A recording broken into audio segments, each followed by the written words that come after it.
The brides are coming to WNEP. In your car, listen to Newswatch 16 on WKRZ AM 1340. Proud to serve northeastern and central Pennsylvania. This is WNEP 16, the news station. Now, Nolan Johannes, Karen Harch, pilot Jack Rulin in Skycam 16, Chief Meteorologist Tom Clark, and Joe Zone on sports. This is Newswatch 16. For the past 2 nights, we've been telling you about the hazards of asbestos and how the invisible time bomb has shattered the lives of many. In the final part of his series on asbestos, Dan Fiorucci looks at the moral and legal responsibilities school boards face in dealing with dangerous asbestos in their schools. There's nothing can be done for me. There's no future for me. I have nowhere to go but in the ground. And for years, generations of asbestos workers like Bill Wenner of Gloucester, New Jersey, served as guinea pigs for the rest of us. Guinea pigs who proved beyond the shadow of a doubt that exposure to asbestos kills. But despite their lethal legacy, 30 million tons of asbestos is in place in our society. And some of that asbestos is on the insides of more than 10,000 different schools across the country. Why is it still there?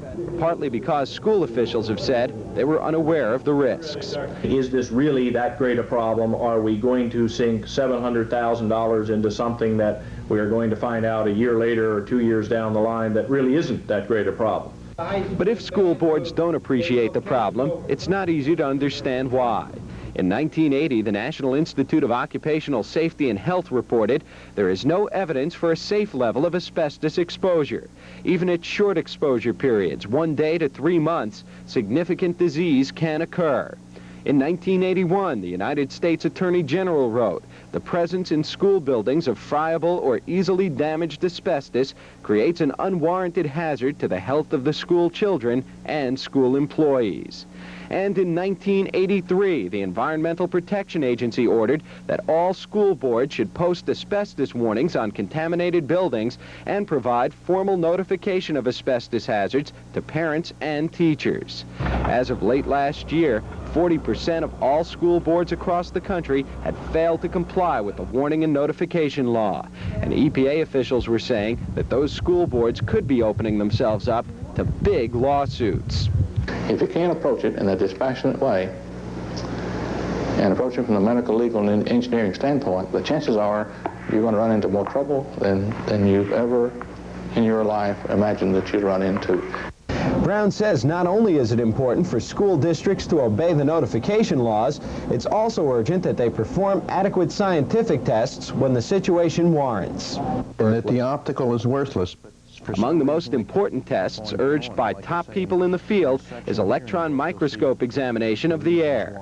An ordinary microscope can only magnify an air sample a few hundred times. This picture shows no asbestos. But the same sample, analyzed by electron microscope, will show thousands of dangerous asbestos fibers. Anybody that's been in the field and through experience has looked at both methods will quickly come to the conclusion that the optical method is deceiving and worthless. And that leaves you with the only alternative is the EM.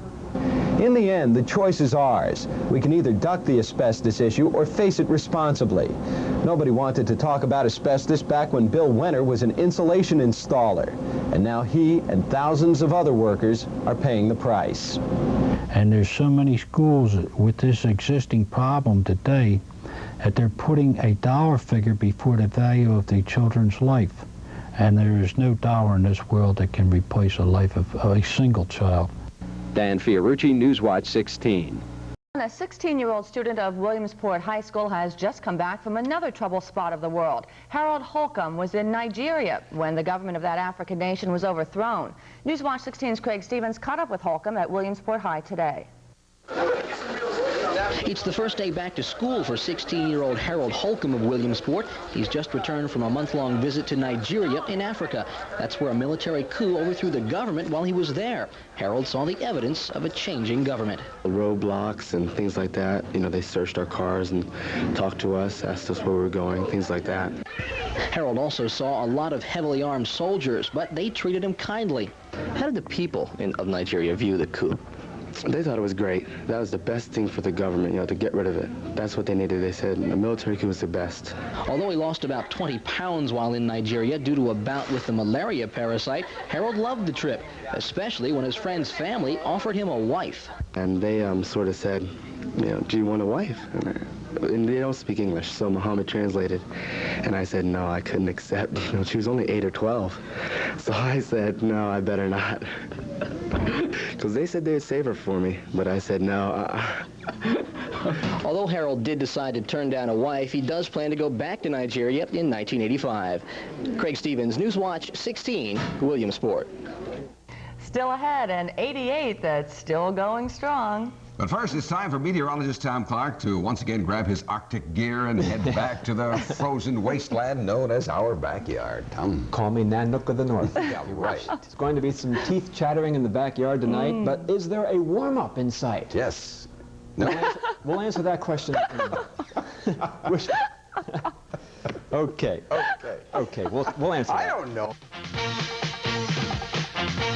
For northeastern and central Pennsylvania's first and only local early morning newscast, join Frank Andrews, Dorothy Lucy, Jay Christopher, and meteorologist Noreen Clark for the most complete morning coverage of news, weather, and sports. During these winter months, turn to Newswatch 16 this morning at 6:30 a.m. for a complete list of school closings, road and weather conditions, along with the most accurate coverage of the news overnight. Newswatch 16 this morning, each weekday at 6:30 a.m. At Newswatch 16, the news comes first. Like it or not, you have to bundle up if you want to go out tonight. Nolan's getting ready. Are you ready, Tom? Nolan. You'll need more than gloves, Nolan, outside tonight. A hat and a heavy coat for sure, and maybe a sweater underneath. You know, people wonder, why do we stand outside to do the weather? Why not inside, where there's never any weather going on?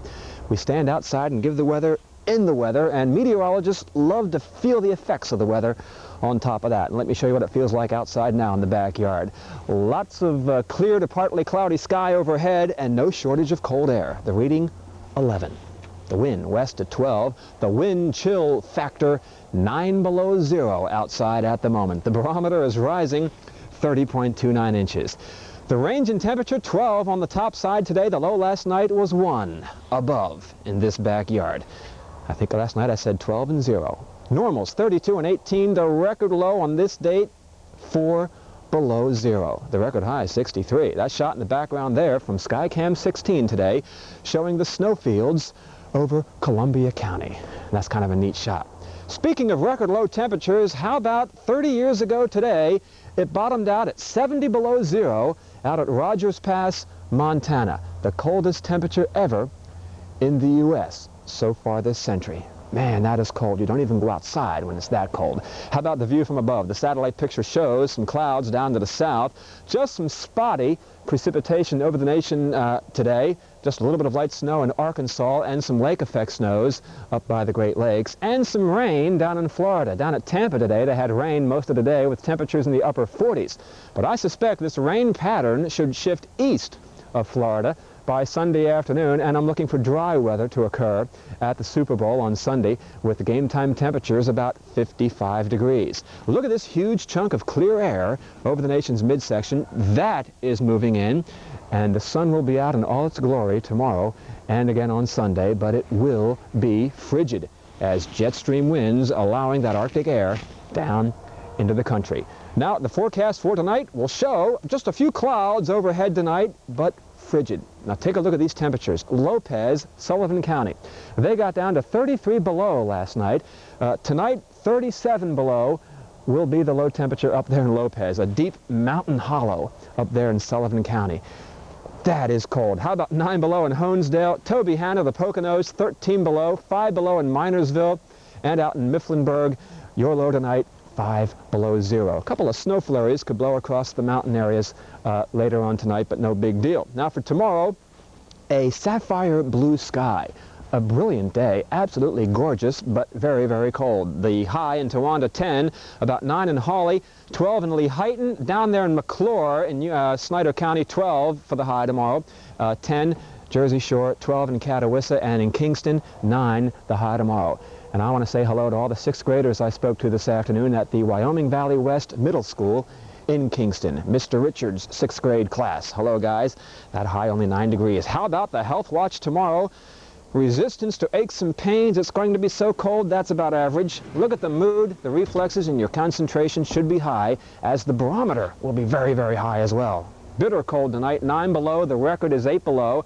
I think we're going to break it by 1 degree tonight. Only 9 in Wilkes-Barre, Scranton tomorrow. Sunday, beautiful. But now take a look at this. Into Tuesday and Wednesday of next week, temperatures getting up into the upper 30s.